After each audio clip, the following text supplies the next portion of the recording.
In this video we're going to look at how Octavian consolidated his power after his victory at Actium.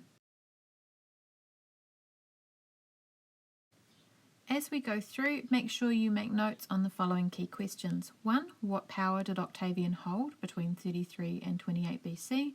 2. What was the significance of his triple triumphs? 3. How did he restore religion in Rome? 4. What did he do during his censorship? The second triumvirate had expired in 33 BC, but Octavian continued to rule in 32 BC thanks to his auctoritas. He pretty much just acted as if his term had been extended. And while he was off campaigning in Egypt, he was elected consul in absentia each year from 31 to 28 BC. He had this authority over Rome because of his consulships, the oath of allegiance that Italy and many western provinces had sworn to him prior to Actium, and also his auctoritas, or sense of influence. In 29 and 28 BC, he shared the consulship with Marcus Agrippa, who was his military commander and friend since he'd been a young man. And in 28 BC, Agrippa was able to hold the fasces, or symbol of office. Before this, his co-consul had always been treated as an inferior. In 29 BC, Octavian was awarded 3 consecutive triumphs, or victory parades, by the Senate for defeating the Illyrians, his victory in the Battle of Actium, and his victory over the Egyptians. Rome's 60 legions were then reduced to about 28, and the doors of the Temple of Janus were shut, which was a symbol that Rome was at peace. Rome celebrated these victories, and the citizens received shares of their spoils.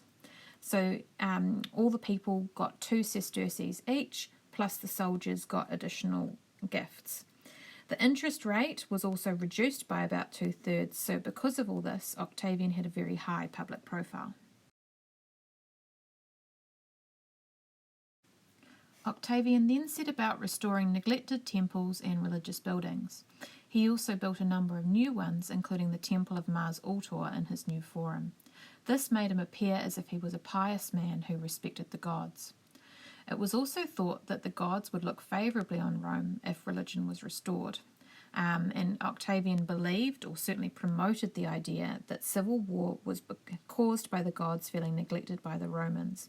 So by bringing back religion, it would be seen that Rome's future success would be owed to Octavian. Octavian also took on the role of censor.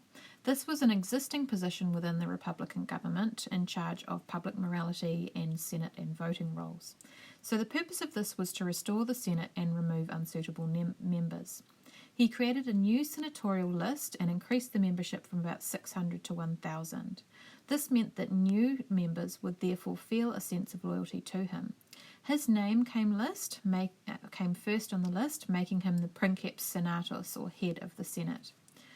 About 50 men were asked to retire, and a further 140 were excluded. These members were considered unsuitable, so getting rid of them would bring back the Senate's sense of nobility. As well as his other responsibilities as censor, Octavian also had the power to make new patrician families and therefore get their support. So in this period, Octavian gained a huge amount of honours. According to the Res Gestae, he was awarded 2 ovations, which is like a mini triumph, those 3 triumphs, and he was saluted as imperator, or victorious general, 21 times. He did, however, decline any additional honours. In addition to all of this, the Senate decreed that his past illegal acts committed as part of the triumvirate were annulled.